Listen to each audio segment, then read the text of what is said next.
This episode of the podcast is brought to you by our partner, Audible. Yes, it is. So we are partnered with Audible. That means that if you are looking just to check it out, you don't want to put your card in and just take the dive. You can get 30 days for free on us. If you go to audibletrial.com/JATG or click the link down below, you'll be taken there. You can sign up for 30 days for free and just test it out. Like there's a lot of stuff on there that you can get for free, a lot of Audible exclusives.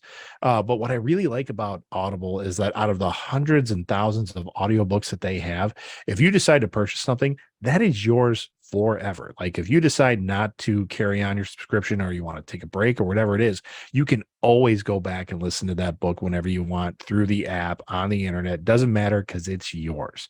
So once again, you can get that for 30 days for free on us if you go to audibletrial.com/JATG.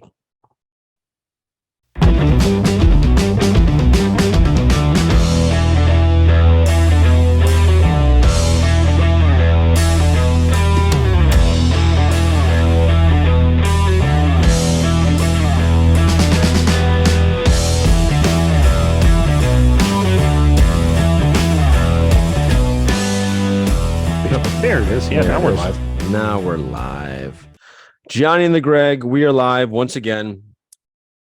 Hello, everybody. I hope you guys are, I guess, prepping your turkeys and getting all the festivities ready for Thanksgiving, which is I would say it's closely becoming my favorite holiday versus any other holiday. It's been your favorite for a while. We've had this discussion. Have we on the podcast? You love Thanksgiving. Well, I just like it because there's no pressure. It's just come over with people, like have some food. I mean, I guess if you're hosting, there's pressure, but there's I would say that there's family pressure still, or politics, whatever. I've always wanted to do a Friendsgiving, but yeah. All of my friends we're all at the ages where our parents are still with us for the most part. And they guilt trip us. I wasn't going that part, but it's just like, we all feel like we have to be with, with relations and stuff. Well, I think also with our parents, it means something more now. Yeah. To get the kids around. And yeah. Cause nowadays the in-laws only see you once, just for the holidays, really, or anything special like birthdays or holidays and things like that. They don't see you every day. But for those of you out there, I hope, as Greg likes to say, and I have adopted the saying, I hope you guys get stuffed and get stuffed. Yeah. Have a great time. Enjoy your holiday, however you choose to do your holiday. And for those of you that decide to go out and shop for Black Friday, honest to God, at this point, shame on you. You have online bill. You have online now. Why are you standing in line? Why are you doing why fight with the humanity? I'll tell you why, John. Huh? I'll tell you why. I think, and I don't know what the statistics are on this, but you see it. I see it every year when the news goes out and they're like, hey, we're going to cover Black Friday, and they're going around from person to person. No one's actually buying gifts for other people. Everybody's doing it for themselves. They're in it for themselves. Yeah, they're in there. They're in there to get the TV sale for themselves. They're in there to get the whatever laptop deal for themselves or whatever it is. And some people be like, no, I get all my Christmas shopping done on Black Friday. Okay, sure, but you're not the one they're putting on there. I would be interested to know how many people are actually out there buying gifts for other people as opposed to getting deals for their home. I'll be 100% honest. I have never gone out Black Friday shopping for myself. Really? I never really have. No, but you know what? I am not the guy that gets all charged up over a deal. Like I don't know. I don't get charged up about it. Maybe I'm an idiot that way, or I don't know. I'm not a deal guy. Like when I hear a deal, I'm like going out, woo, we got to stand in line and do it. No, I'm not that guy. When I was a younger man. Oh man, sorry, I'm getting the double audio. There we go. When I was a younger man, we would go out and we would hit. It was the west side of Madison, the shopping center area over there, and we would get up early and we do like the Best Buy like stuff. Like Okay. we it was strategic. We would go through and literally we would buy for everybody. We would get our Christmas shopping done in a day. Right. And Yeah. that was great. But then, kids and everything else just kind of halted all that. Yep. Yep. They will Um do that. and now, yeah, now it's we're mostly online shopping. Like, and when I say online shopping, some people are like, well, there's Cyber Monday. We don't really do that either. Like, we're not chopping at the bit for Cyber Monday. Like, no one's taking time off or playing hooky from work, just like perusing deals all day. Yeah. Usually Ursula's the one that does Cyber Monday. I don't care. I don't know what it is. I'm not into that. I'm getting to a point where, like, for my side of the family, I think Yeah. my wife's side, we don't even exchange gifts anymore. Like, we do it with her parents. Hmm. Like, her parents buy stuff for The like kids. for the kids and then for Yeah. us. But even that's like they buy everything, and for a long time it was like all the grandsons, they're all getting like a remote control car, and they went Okay. to Costco and they bought so many of the remote control cars, tried to vary up the colors as much as they could, and they would get it was like a paper box. So like when you get printer paper, and it used to come in a big like a Yeah. Yeah. size Yeah. box, they would gift wrap the box Okay. and put the top on, and then every kid would just take the top off, and then here are their gifts. Ah. And Okay. then like for the son-in-laws, it was, here's your pair of work gloves, here's your Costco set of flashlights, or your pack of batteries. It was all this kind of stuff. Actually, right And now, if I got all those, I'd be actually very happy. and you're good, but like for 3-4 years in a row, when you're getting 6 flashlights for Christmas, you're like, I'm Yeah, good. that's Like, I true. don't need any more flashlights. That's true. That's true. But even that's, I mean, we don't exchange with the siblings. Like Krista's, the in-laws, I mean, she's got 3 other siblings. Yeah. So like amongst us and the in-laws, we could do an exchange, like pick names or Hmm. do whatever, but nope, they stopped that years ago. Okay. So really it's her parents, my parents. I still get my brother and I, because it's just he and I, we still get stuff for each other. Yeah. And then we will draw names for all of the grandkids, and now that there's throwing in of like some in-laws or long-term boyfriends and stuff like that, Yeah. we'll do that. But it's getting harder to buy for people. I mean, to go out on Black Friday and say, Yes. I know what I'm getting this person. Yeah. Yeah. No. Yeah. That's hard. As I'm getting older and the kids are getting older, I feel like it's best.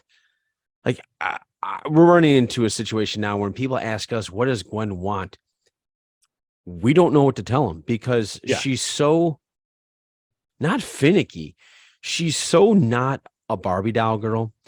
Yep. Unless you put a Barbie doll in front of her, then she's like, "Oh, this is so Yeah, cool." And then that's cool. she plays with the accessories. She doesn't care about the doll. She likes the Yeah. little purse that gave the doll. So she's very, I guess you could say, I don't want to say weird. I don't want to call my daughter weird, but she has, she's a touch odd. I mean, honestly. yeah, she's not like how I was as a kid in terms Sure. of like, I wanted GI Joes, Transformers. I felt like I was getting Mhm. barraged when I was a kid. Like, there's Star Wars, GI Joe, Transformers, He-Man. It's just everything.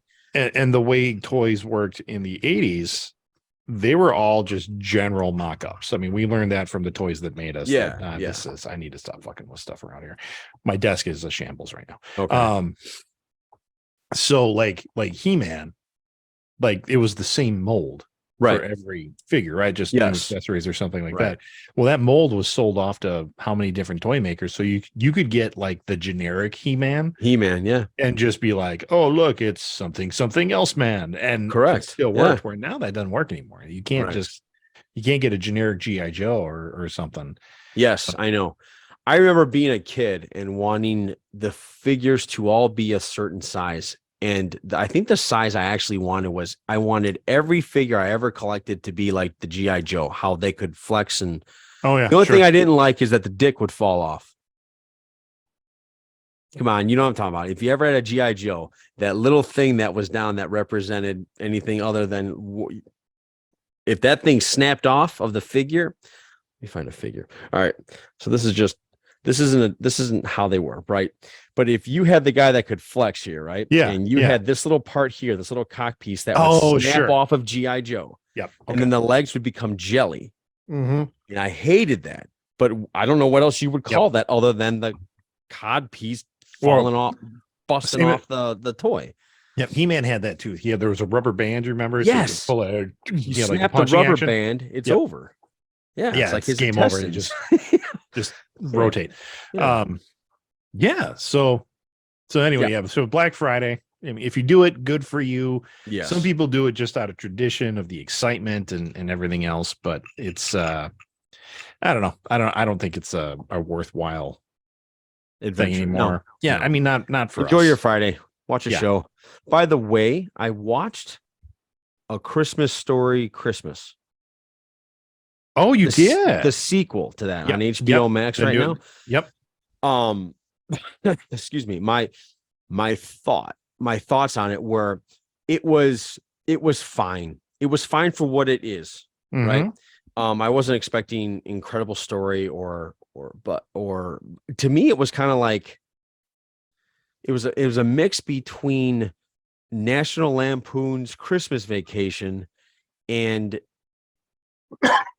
I think it was that, but with Ralphie and his family. All right. So out of 5, what are you going to give it? See, that's hard because what I mean by that is, am I ever going to watch this again? No, I will watch the original Christmas Story probably 3 or 4 times this year. I seem to do it all the time. Wow. What I mean by watching, it's on in the background. I'm not sitting down, not moving, but would I watch this one again? No. I will give it a 4 for the Christmas spirit. Let's put it that way. Okay. I'm certainly not going to tell anybody not to watch it. Let me put it that way. So it's worth a watch. It's on my list. It's one of the things we didn't. Yeah, a lot of stuff dropped this weekend. But don't expect to be blown away by it. But honestly, what I found myself doing was wondering, is that really the person from the original? Like, and so I would look it up on it is. Okay, they got that person. Oh, they got that person. Oh my gosh, they got that guy. What's interesting is, like, if you go back and you watch the original Christmas Story, I love it. It's a good movie, not gonna lie. Yeah. But it's not when you watch, it's not when you're watching in March or no, absolutely. Or I mean, you watch it during Christmas and you love it for a Christmas movie. Correct. That's pretty much it. Like, you don't ever have a hankering to watch it any other time of year, which to me puts it in, I mean, it is that true Christmas movie category. Yep. Where do you like it? Yes. Do you like it enough to watch it any other time? Not really. No. Yeah, exactly. Yeah. Excuse me. I don't know what. Excuse me. Hey, before we get sidetracked once more, I'm going to. We're not. If you guys notice, we're not talking about football. There's nothing really to discuss with our team anymore. I'm wearing a Wisconsin hoodie because at least Wisconsin won. I will say this real quick. I think it was 2 podcasts ago. I was a very angry man at that moment, and I want to take back what I said about. I don't care if the Minnesota Vikings get into a plane and crash. I don't want that on anybody. That was a bad thing for me to say. I'm just letting that out there. Things were said in anger. Yeah. Things were said in anger that I definitely did not mean. I don't mean that for anybody ever. Sports is never that important. Anyway, so that's that. Moving on. I wanted to do something today. Okay. Actually, you know what? Let's go with your Disney Plus because I can transition from that. You had Disney Plus news. Yeah, a couple of things actually. I don't know if you caught my shocked face when we logged on right away, but I just read another bit of news that is going to be pretty gigantic for Disney. All right, go. This is true. Well, first off, the Disney Plus thing is I feel like, now, do you remember, I say when we're growing up, but this is a little bit post us growing up. I mean, this would be like in our late teens, early 20s, where Disney was putting out direct-to-video sequels to like Aladdin 2, like Aladdin 2, like Cinderella 2 and 3, and to a point, an extreme goofy movie, which actually isn't too bad. I'm not going to hate on that too much, but for the most part, these movies were absolute shit, right? Okay. These were things that they were just, hey, we've got these properties, We can use a little bit of new animation along with stock animation, pull together a shitty script, and people will buy it because it's Disney and they love these characters. Yes. Okay. Put it in a glam shell, put it on a Right. shelf. People bought it. Video stores would get bunches of them to rent out. So that was the thing. That was a model. It was part of their business model Okay. for Disney animation. I feel like Disney Plus is almost a version of that right now that we're already paying for. So they've already made their money, because even just this year we've got Hocus Pocus 2, which was a piece of fried shit. I see. And, Okay. So and you're okay. I see what you're doing. Okay. we got just this weekend. I watched it, Disenchanted, which is again terrible. It is, and I love the first one. The first one was a great film, Okay. but they're doing this like direct to video kind of feel to these movies that they're coming out with on Disney Plus, Okay. that everybody's getting excited for over a nostalgia reason, and then we watch it and we're just disappointed. And I don't know. Nostalgia bomb. Yeah, it's not good. Like there's a new series coming out called The Santa Clauses, which is Yes. Gwen and I just watched the first Santa Claus. Yeah. So again, that's a decent movie. Mhm. The second one, not too bad. Third one, I mean, it works. I mean, it's not as good as I think the other one, but movies that you liked, like that you paid ticket money to see, and you weren't disappointed. There was a time where Disney was popping out gold every time. Aladdin, The Lion King, and The Little Mermaid, and they just kept hammering you with something, and then got real weird. And then they did these sequels that were making money, and then they weren't coming out with a lot of really great original content. But I feel like, with Disney Plus, we're subscribing to their direct to video shitty remakes. And the thing that's keeping us all really signed on is the Marvel series, and to some extent the Star Wars series. Great transition.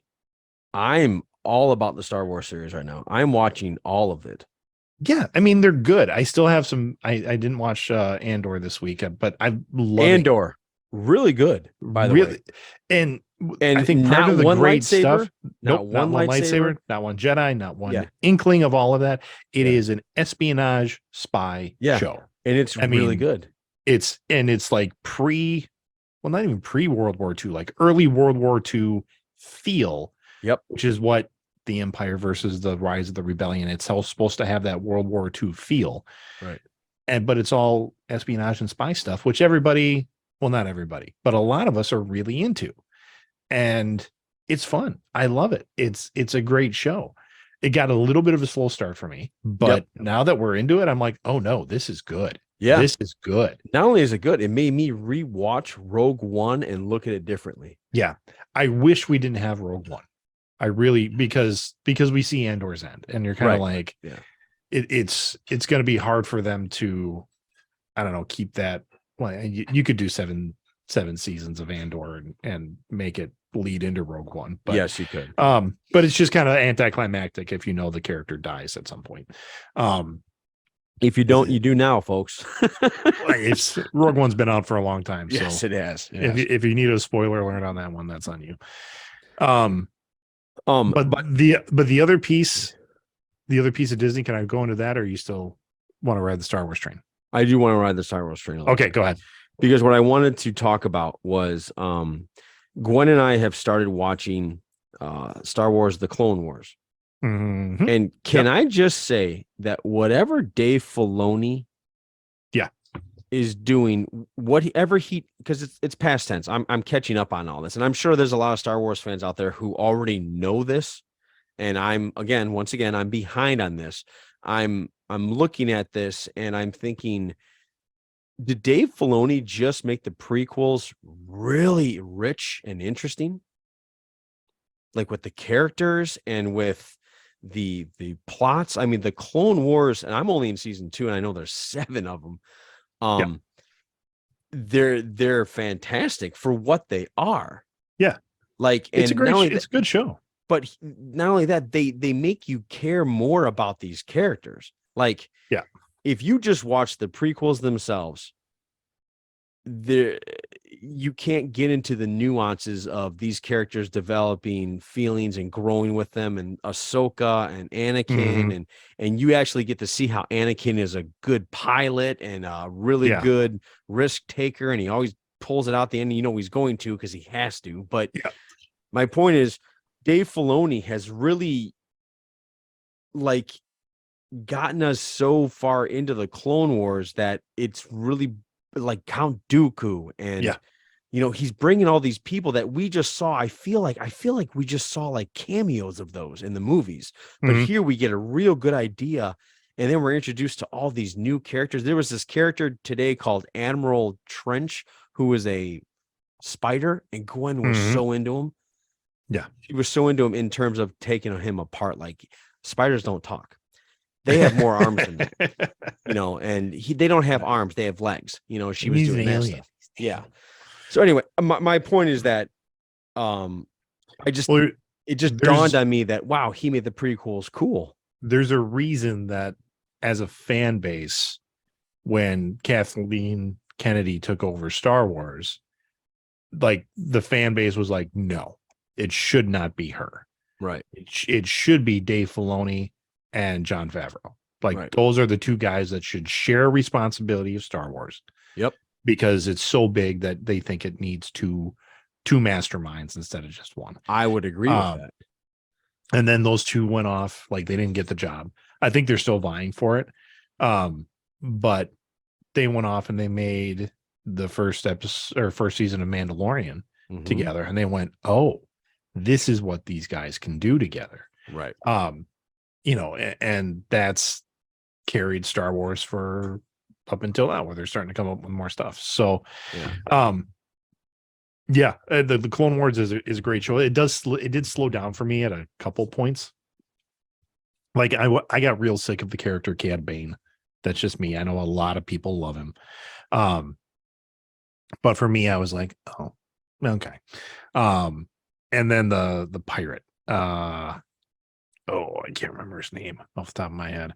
You'll see him. He pops up again and again and again. And Okay. he's voiced by the famous voice actor who does like Winnie the Pooh and Okay. he's so many people. But he does, like, you'll recognize his voice right away Right. when he pops up. But I other than think that, I love it. I love what they did with Anakin. Like you start to yes. see his internal struggle Yes, with all the the dark time. side. It's not just where he kneeled down in the Emperor's chamber and said, "Nope, I'm a Sith now." Yeah, you could, if you watch Can all the see it. Clone Wars and then you see Revenge of the Sith, you're gonna. I Yeah. feel you have a much better understanding. You'll go, Mhm. oh, this all makes sense now, or you Yeah. could see it going this way. Yeah. Yeah. Absolutely. That's very much how you feel. And I felt that way when I read the novels. Yeah, I've said that before. Like you get into you can see his inner turmoil and the machinations of Palpatine, and they just kind of bring that up. Yes, thank you, Dwayne. It is Jim Cummings. That's the name of the voice actor. okay. So yeah, that's I hope that Star Wars goes that way. I mean, Kathleen Kennedy's got to be getting close to retirement. She could Well, she retire. has to be. She has to be feeling like, oh, you know what? I don't think I did a good job. You hope so. I mean, she's like, all of Lucasfilm is her deal. So like Yeah. when Indy 5 tanks, that's going to be probably her death blow. As I can't believe I'm actually saying this, but if that's what it takes, Yeah. then And Indy has to take that sacrifice. just take it because take it for there the is team, such buddy. a rich world that Filoni developed. I mean, I don't know if it's me or I don't know, because all I'm doing is I'm following what's on Disney Plus, Yeah. right? So I haven't read one Star Wars book ever. But what I like is, like, I'm learning about the Mandalorian culture. I'm Mhm. learning that Obi-Wan had a kind of a thing, but He not a did. thing, with Mandalorian Duchess. And Yep. they even made this one episode where it was just about, I forgot her, Anakin's wife, Padme, that it was about her trying to get a vote to not make any more clone troopers. They Mhm. made an entire half-hour episode about the politics of Star Wars, and it Yep. actually was pretty good. I Yeah. was like, whoa, like how, like that blew me away today. That's where this little thought kicked in and was like, wow, he really made the prequels interesting, Yeah. fun. And a lot of, I mean, other than Star Wars fans who are all nerds and we accept animation for a legitimate way to tell a story, Yes, a lot of the American world just wrote it off as, oh, it's that Star Wars cartoon. it's a cartoon to Mhm. sell kids, to Yeah. sell to toys and stuff. Yeah. And it's so much more than that. No, So, and I'm just really impressed by it. That's all. mhm. Just impressed by everything. I'm just impressed by the world building he did, because I Yeah, think world building's really hard to do if you want to do it well, right? it is. Yeah. Yeah. So, that's that. But that transitions to a Johnny random thought that, you know how I have random thoughts and I always throw a random thought at you throughout the All week. the time. Yeah. Yes. This is my random thought today because I'm following a site that I think I've sent you a couple of them. He's sells sword arts on Instagram. Okay. I think what he's basically doing is he holds classes to, if you want to learn how to sword fight, Uh-huh. he teaches you the proper way. Sure. So I've been really interested into watching him do things. And sometimes he brings in lightsabers. Mhm. And when he was explaining true real life sword fighting, Mhm. he was talking about you have the hilt, then you have the guard. And pommel. Yeah. Yeah. And he was explaining to Or me the, the yeah, the actual cross guard. purpose of the cross guard Yeah. was to defend yourself in case a sword slipped down Uh-huh. at that point. And that made me sit there and think, does that mean that Kylo Ren has the most efficient lightsaber Partially. Yeah. because he has those cross guards? Yep. I mean, yeah, like you don't see slippage, like how people slide the sword back and forth. You don't Yes. see that with lightsaber battles. No, you don't. He also broke down realistic lightsaber battles versus the movies, which is very interesting. If you want to look, if anybody wants to look that up, he does a very good job with Mhm. it. The so yeah, I mean, Ren's he's almost using it's kind of like a claymore, but there's another name for a shorter claymore style of fighting, and you can see that in the fight choreography. Yeah. He's like all of his movements are huge, like big strength, Big strength. not Yeah. finesse. Like a broadsword. He has Yes. a broadsword. Yeah, using it. Yeah. he's like, whoa, he's like doing Conan style, just heavy blows. It's almost like he's going for a home run every single time he swings. Yeah. Yeah. That's that style of fighting where not a lot of finesse to it. So Yeah. and with that, yeah, you can slide it down. Like I remember I saw it was one movie where the guy grabbed it, he put his finger over the cross guard. Yeah. Because that would give you more wrist control. And I was like, that's not gonna work. And sure enough, like somebody corrected and they're like, no, that blade would slide down and it would chop your finger off. Yes. Where if you had a rapier that has a basket kind of weave around it, like Indigo Montoya's sword has that basket around there to protect your whole hand. Yep. That's when you would put your finger over the top and maybe get some more control over it. Yeah. That guy's a very interesting follow. So if you get into sword fights like how I have become, you get into sword fights like out in the street or no. Okay. No. I'm interested in the art of it. I think it's really cool. Once you understand that sword fighting is just not doing this back and forth. Yeah. Well, you understand there's different styles and there's different ways that, and if you have a sword, however your sword is depends on kind of how your style is going to be. Oh yeah. And I thought that's really interesting. You know, when they had a broadsword versus a rapier and all this stuff. Not too many years ago, like, and by I say that it's probably been like 10 years. There was a big movement in what was called Western martial arts. So like European martial arts was like sword and buckler, or even Olympic fencing is not real sword fighting because of the rules. You can only do like a thrust or an overhead strike. That's really it. So there's schools you can go to, like a martial, instead of a dojo, you go to a school where they're going to teach you medieval style sword fighting, and they will teach you like sword and shield or buckler and like a knife or a main gauche, which is like the longer dagger and a rapier. I mean, Right. and that's cool. I mean, that's fun. Very cool. That's They also showed you that, like, you'll see a lot, like if I have my sword here, right? And then I put it down here and I try to sword fight this way. He's like, Yeah. that's almost impossible. And it's only like one or two things you can do with it. Other than that, it's a very useless thing to do. Yep. And so his students were bugging him to try it. And so he goes, fine, you can only fight that way. Go. And he showed them how they could barely do anything because they really couldn't, when I was taking Eskrima, which is like Filipino stick fighting, some people, it's a Kali and Eskrima are very similar. If you did a reverse grip on that, it was almost like just as a defensive because it would block the form. And that would make sense. You could block and do other stuff, but you always had one straight one in your hand. You never did like the two reverse thing because the two reverse can't do anything. Yeah. Now it looks cool. Yeah. But it's very much so. Anytime you see a ninja fighting like that, or I think Ahsoka, she fights this way with a she will do one, but when you watch her, I mean, her one lightsaber is long. Yes, so the other one try to reach out a little bit. Yeah. But then that other one is very much more of a defensive. Yeah.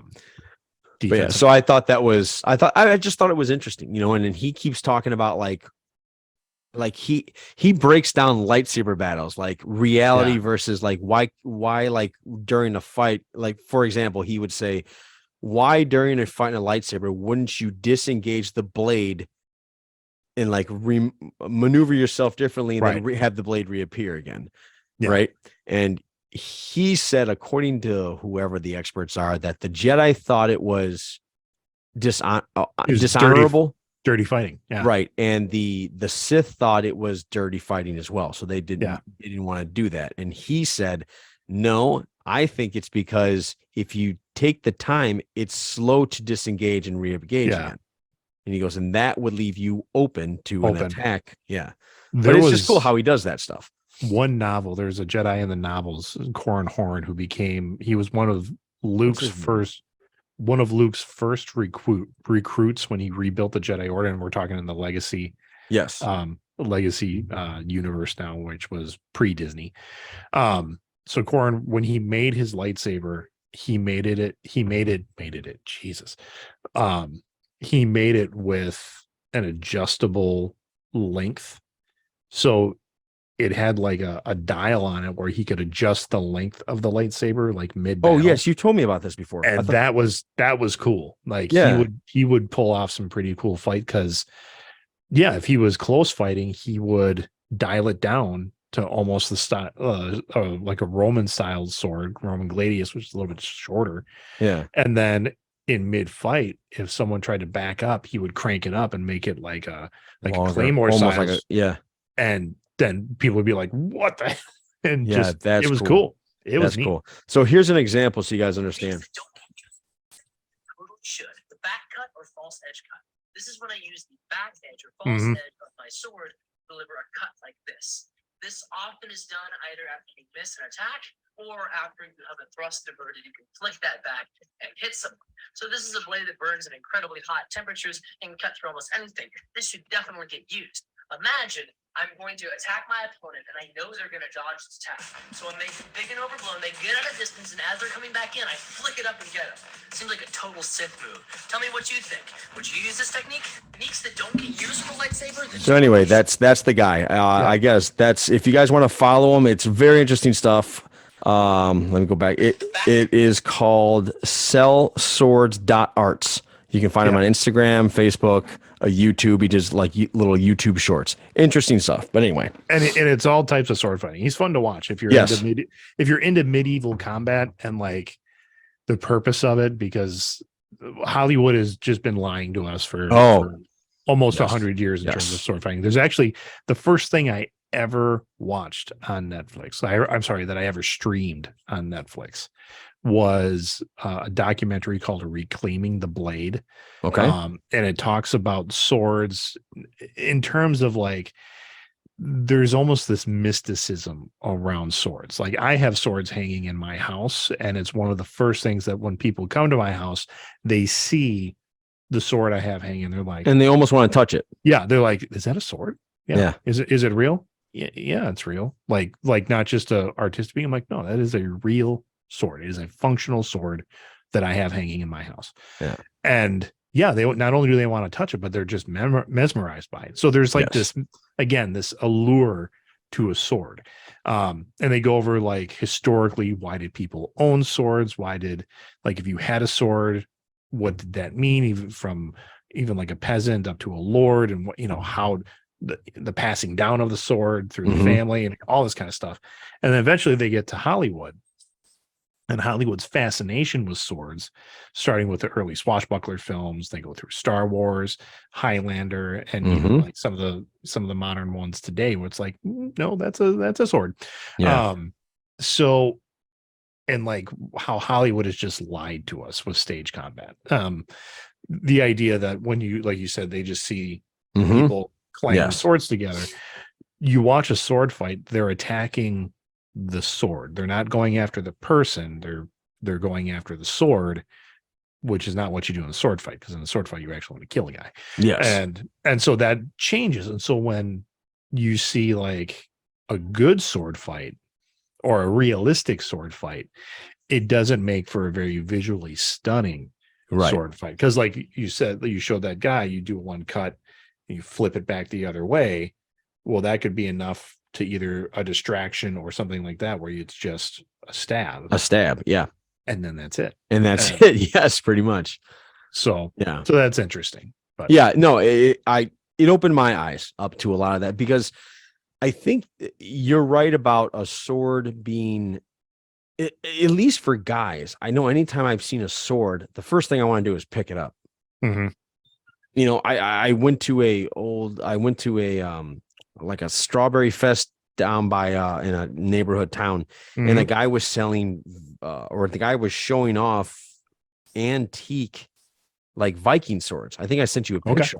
Mhm. And I picked it up, and he's like, "Whoa, here's some gloves." I'm like, Yeah, "Oh God, yes, you're right." that's real. Yeah. Yeah. And so, but anyway, yeah, you're right. In fact, it always reminded me of the Big Bang Theory, where they have Jon Snow's sword hanging Oh up yeah. by the door frame. Mhm. I always look at it, no matter what episode it is, I'm always like drawn to that image. Yeah. So yeah, that's really interesting. I got to watch that.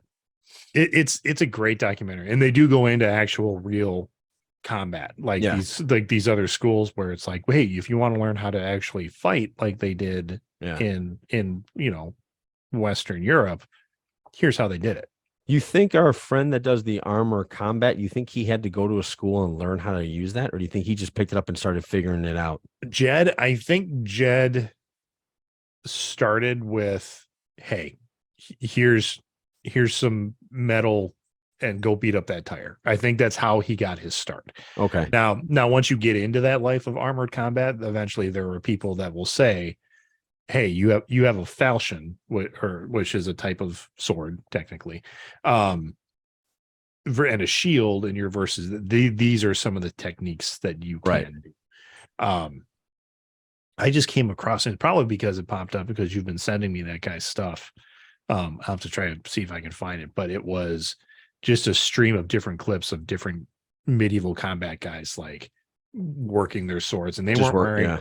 they weren't wearing armor or anything, so it turned into clang clang, and they would just stop short of stabbing somebody. I would love to see someone who's done this for, let's say, 10 years. I would love to see their forearms and their wrists in terms they're of the huge. strength that they Huge. have to have. Yeah, I'm Yeah. sure they're humongous just because, or they're rock solid. Yeah. They're just, because I think if you ever pick up a sword in real life, a real functional sword in real life, you realize, shit, man, this is really heavy. And I Yeah. can easily see myself losing grip on this. Mhm. Yeah. So anyway, their hand strength must be incredible. Yeah. But anyway, Good grip yeah. strength. Yeah. All right. So I'm done with my Star Wars and swords. Okay. Well, first off, I was literally looking up news before we hopped on here, and this totally caught my eye. So Disney, since we were talking about Disney hasn't been the same for a long time. Like the Since parks, Bob Iger left, right? Bob Iger is return. Yeah, Bob Iger left. Yes. He's coming back. He has The to. head, Bob Iger returning as CEO. Bob Chapek exits. Disney board of directors announces the move Sunday evening. Wow, that's a huge move because Chapek was not good. This is huge. Yes. Because you're not just CEO of like Disney Animation or Disney Live Action or Marvel. He's like the head guy who Iger like brought so much magic into. Yes, he did. Yes, he did. It says in a stunning turn of events, the Walt Disney Company says that Bob Chapek will step down as CEO with Bob Iger returning to lead the company. We thank Bob for her service to Disney over his long career, including navigating the company through unprecedented challenges of the pandemic, says Susan Arnold, chairman of the board. The board has concluded that Disney embarks in an increasingly complex period of industry transforming, Bob Iger is uniquely suited to lead the company through this pivotal period. What I think that means is Chapek was not getting it done. Like no, he was rubbing people the wrong way, from what I understood. He was all about the dollar. Like Disney's already a multi-billion-dollar company. Like they are gigantic. Right? Iger was about the magic. Iger was about making money with the magic. Like Chapek came in. Chapek was head of parks before he became CEO. So all the theme parks functioned under Chapek, but Chapek still had to take marching orders from Iger. So when it came to like things like the Fast Pass, which was a big deal, Fast Pass, for those people who don't know, you had 3 free passes a day that with your daily ticket that would allow you to skip the longest parts of the line. You would register like, okay, my Fast Pass for Big Thunder Mountain Railroad is from 2:00 to 3:00. That's when we get to ride that ride. Right. You schedule it. They only allow so many people to go at certain times of the day through the Fast Pass line. Now, if you wanted, you could purchase more, or I believe you could even purchase like the ultimate Fast Pass, which was as many as you wanted. Didn't matter what time you went through, just go. But everybody got 3 for free. It came with the purchase of your ticket. Chapek was like, no, we're not doing that. There's more money to be had here. We're leaving it on the table. And he ended that program to where you had to pay for all of it. That rubbed a lot of people the wrong way. Yeah, I'm sure it would. He increased ticket prices. He increased food prices. He did everything that someone who's in it for the money would do. And for years, and I mean, he's been CEO for, I think, 5 years. So he did navigate the pandemic as best as CEO could. But then when the pandemic, quote unquote, was over, but when they opened fully again, he's like, we got to recoup costs. So then he's just started making these changes to the point where I was coining the phrase, and a lot of people were right there with me, saying that Walt has left the building. Like the magic is gone from the Disney experience. And that, I think, is being felt by a lot of people to the point where they're like, you're out, buddy. Like they just got rid of him. Bob was out. Here comes Iger back. And Iger's that's huge news. It's good news. It's great news. It's huge. It is. You know, I think you know a little bit more about it than I do, but I can almost see Iger just saying, like, guys, just it's about the magic. The money's gonna come. We're Disney. It will. Yeah. When it comes to Disney, you make people happy, they will show up. They will always come back. Yes.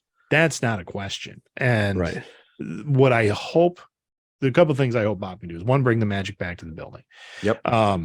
2 is that, I mean, unfortunately, it was under his watch that some of their workers were just not treated great. Like, you can't make a living working at Disney. Right. I've heard that. Yeah. Unless you're management. But if you're working, I mean, and it's not like it's not a part-time job. I mean, it is a full-time job with crazy hours. And you're making it the happiest place on earth. Right. And that's difficult. And do you remember going to the Disney store? Oh, absolutely. Yeah. Okay. Do you remember how cheerful some of those people were? I absolutely do. Work there?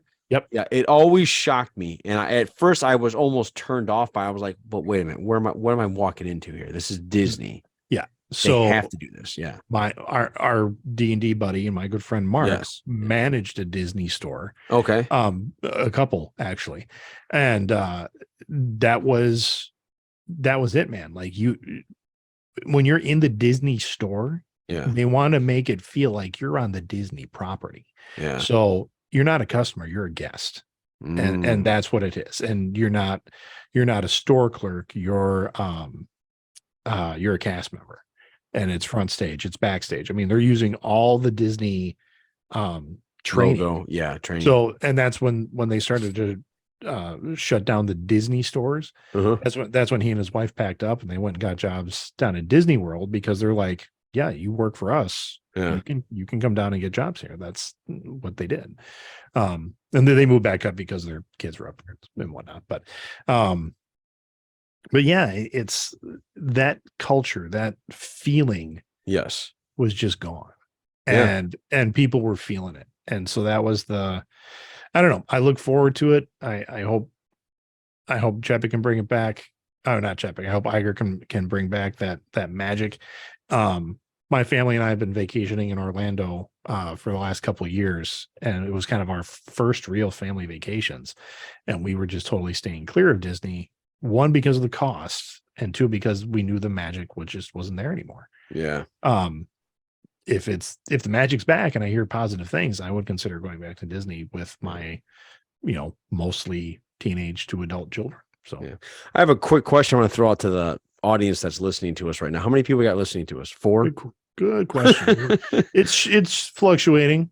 All right. What's your question? For those of you that are still listening to us, my sister went and did the complete Star Wars experience. Like, she spent the money to, I guess, immerse herself into the Star Wars world with the hotel and the food they got. Yeah. What's it called? I believe it's called the Starliner. Where the Starliner. You're taking the Star Wars cruise. Now, you're not taking a ship into space, but they want you to feel like that. So you go into a windowless hotel and you're on a spaceship. Yep. That's the feel. So she has some great pictures of her being a Sith Lord. Mm-hmm. I thought they were her and her friend Claudia. So my question to the audience out there is, do you guys want to hear what that experience was like? Do you want me to bring her on and talk and have her talk? Now, I know a lot of Star Wars fans. I have never met anyone more Star Wars fanny than my sister. I really haven't. Now I think Greg knows the lore more than she does, but she's there. Maybe. Anyway, if you guys want me to bring her on, please let me know. I will schedule a podcast to get her on, and we'll ask her and we'll talk to her about what her experience was. I love our listeners, but I want to have her on because I want to hear about it. Okay. I want to maybe be the asshole and be like, are you nuts? Because it is super expensive. And and the thing about it is, you're not just stepping into a vacation, you are stepping into a 24/7 role-playing experience. Correct. You are LARPing the whole time you're there. The entire time, from what I understand. Which would be great for me. I'd have fun with it. No one else in my family is signing up for that. She went by herself, or she went with her friend Claudia. She went with her friend Claudia, which so I think they makes both sense. Yeah. Like, if you and I'm just saying right now, if you and I were to go into some sort of Hobbit land or some sort of Lord of the Rings land where we had to cosplay it or LARP it, I think you and I could do that. I could do it for a short time. Like, eventually I think I'm gonna that's a good point. Want to get on a character. Like as much as you're enjoying D&D, these are not the D&D sessions that I grew up with. I grew up with 8 hours of D&D, and by that time, like we would start. I mean, yeah, we were starting to play at 7 p.m. and we were getting done at 3 or 4 a.m. to the point where you go to sleep and you're having dreams about D&D. Okay, that's weird. Playing your character. So what I mean by weird is, I don't think you're weird. The experience that would be weird. And that's LARPing is an extreme. Like, you're in costume. Like, can I walk around there in a Superman shirt and cargo shorts? I don't know. Like, Yeah. do they let you do that, or do they be, sir, can you come through here? You're not in costume right now. Yeah. I mean, yeah. is that maybe gonna you're be right? That's a good question. I don't know. Yeah. I would love to pose these questions. So yeah, Me too. bring her Like, up. and I wonder if you have to like use, like, if you have to leave a place, you have to tell people, may the force be with you. Like, I don't know. Like, yeah, I didn't know or that. is it no? You can hang out in your cargo shorts, but these parts of your experience are now off limits to you. I get Is it. it Yeah. something like that? I don't know. Yeah. So Yeah. so that's a big deal for Disney there. A couple things. I watched some movies over the weekend as What'd you well, watch? which you can watch. You can check out my reviews on our Letterbox channel at JATG_podcast. If you go to Letterbox, check that out. Also posted them on our Twitter account and I think our Instagram. I think they made it up there. One, I watched Disenchanted, and let me tell you, buddy, it is disenchanting. It Okay. is not good. I gave 1.5 out of 5 stars. Whoa. It's poor. Like, Okay. and I love the first one. Like, So they mailed it in, huh? like Enchanted. Yeah. I was signed up for it. A lot of missed opportunity with this one. Like, the storyline is basically, you're familiar with Enchanted. I am. Yeah. Okay. So Giselle, who is the princess, and she stays in New York City. Fast forward 10 years, Morgan is now a teenager. And Giselle's not having her happily ever after. So then she wishes her life to be more like a fairy tale. Mm-hmm. Well, she's a stepmother. So what is every stepmother in every famous fairy tale? You're the villain. So then she starts to change, things like that happen. What's his name? McSteamy. Patrick Dempsey. Patrick Dempsey. Thank you. I want to call him Derek. I knew that wasn't his name. But Patrick Derek Dempsey, Shepard. Yeah.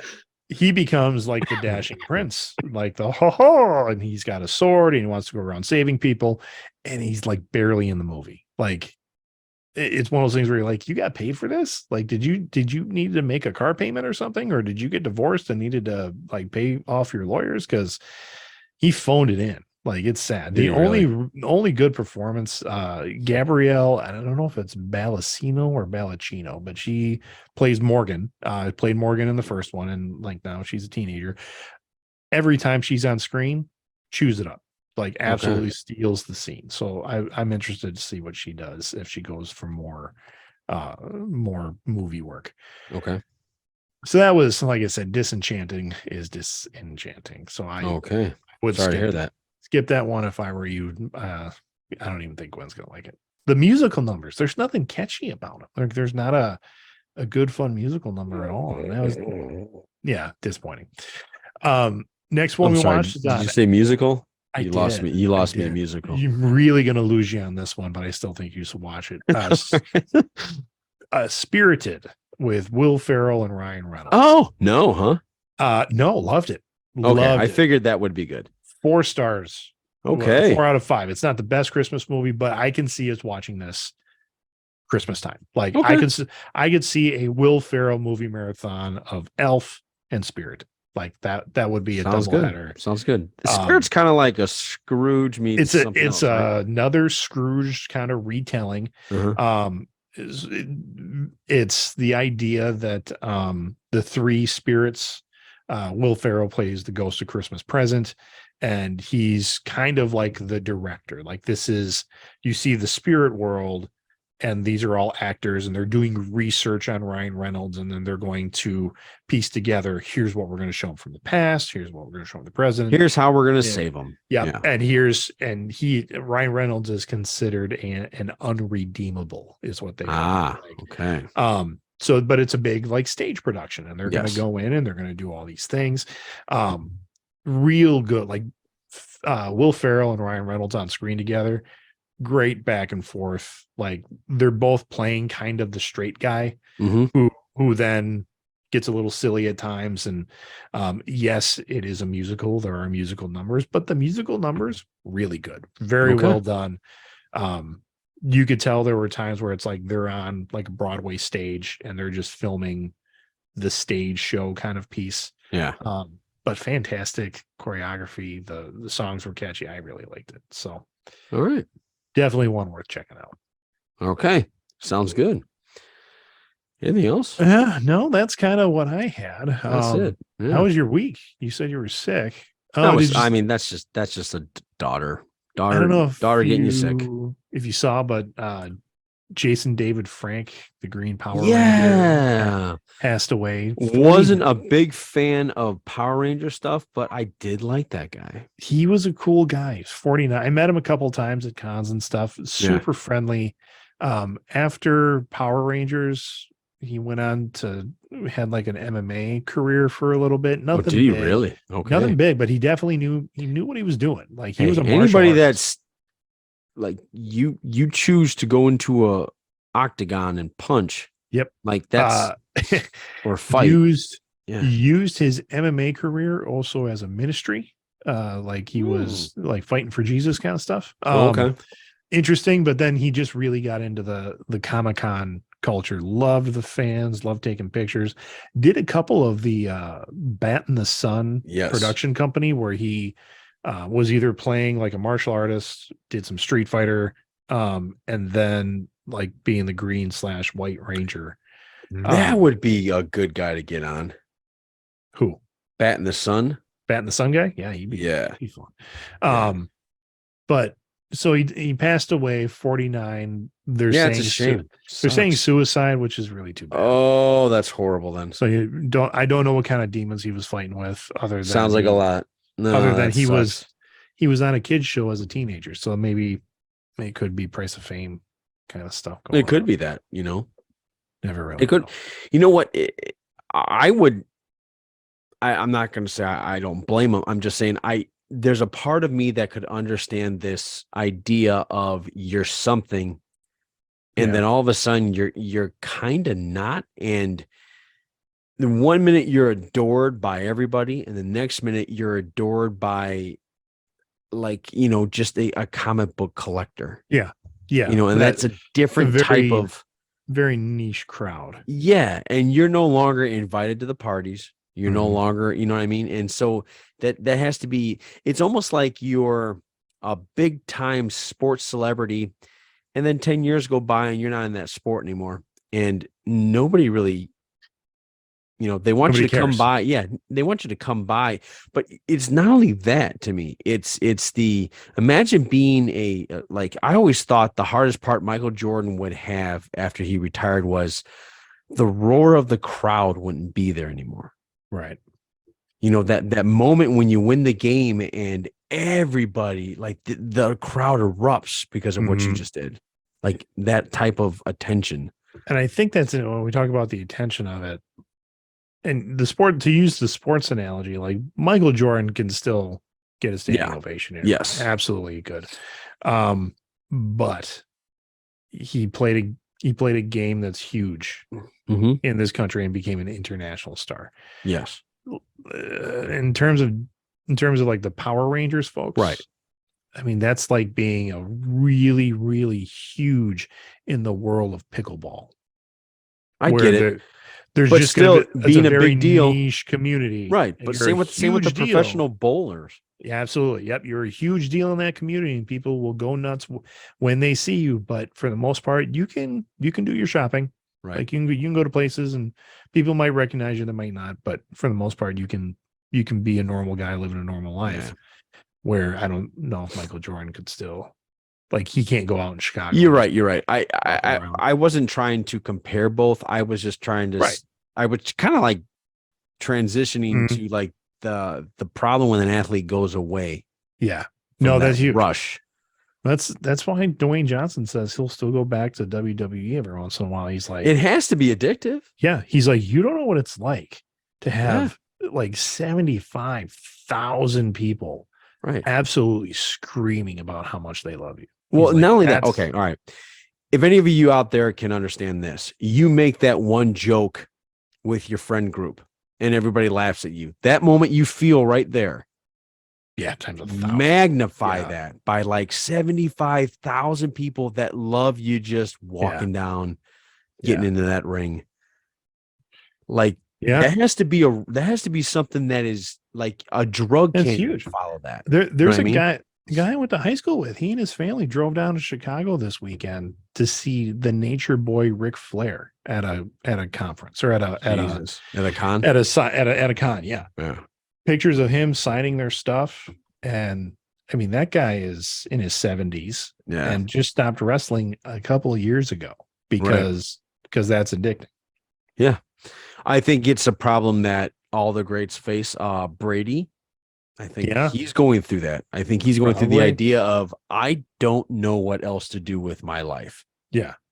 You know, like, I don't think he has any idea what else to do. Where I think like a guy like Drew Brees, who played for 20 years, he's like, no, I think he misses it. I think you wouldn't be human if you didn't miss it. But I think he's like, no, I got my family. I got business. Well, he's got his family, and Brees, he did so much for the city of New Orleans. Yes. That like, they're like, oh, you just want to work with us now and do stuff around the city? Come here, buddy. Yeah. And they just brought him along. Yeah. New England, no one was doing that to Brady. And they're definitely not doing it in Tampa. No. I mean, like, no one's trying to bring him on. Well, no, that's not true. Partner. That's not true. He has a lot of business opportunities from what I understand. Not only that, NBC or ABC or one. Oh, that's right. Somebody tried to bring him on as a. No, he has a contract ready to go. The minute he retires, which is insane, he gets like 185 million to sit there and call a game. Yeah, that's crazy. Who knows if he's even good? Yeah. He might be so boring. I stand corrected on that then, because he's. Yeah, so it's not like he doesn't have money coming opportunity. In after. Yeah, but I think it's the competitiveness, and then there's like the crowd validating your competitiveness, and so I just think that's hard for any athlete. Not validating him right now. No, I don't. Watch out. They're still in it, and they caught fire. They've won 2 in a row. Watch out. I don't know. Yeah. I've actually, it's funny too, because I've only been zeroed in on the Bears. So that was a tough loss today. I watched the Bears game. Greg, that's how every game is. I know. But we said we weren't going to do that today, and it is now at the 1 hour mark. All right. I did have more to talk about, but we can push that off a week. So sounds good. So Greg, have a holly jolly Thanksgiving, sir. Yes, and for everybody out there, when you're talking with your family, just remember to don't be a douche. There you go. So for the Greg, this is Johnny saying thank you very much for listening. Have a good week. Get stuffed, America. Take care.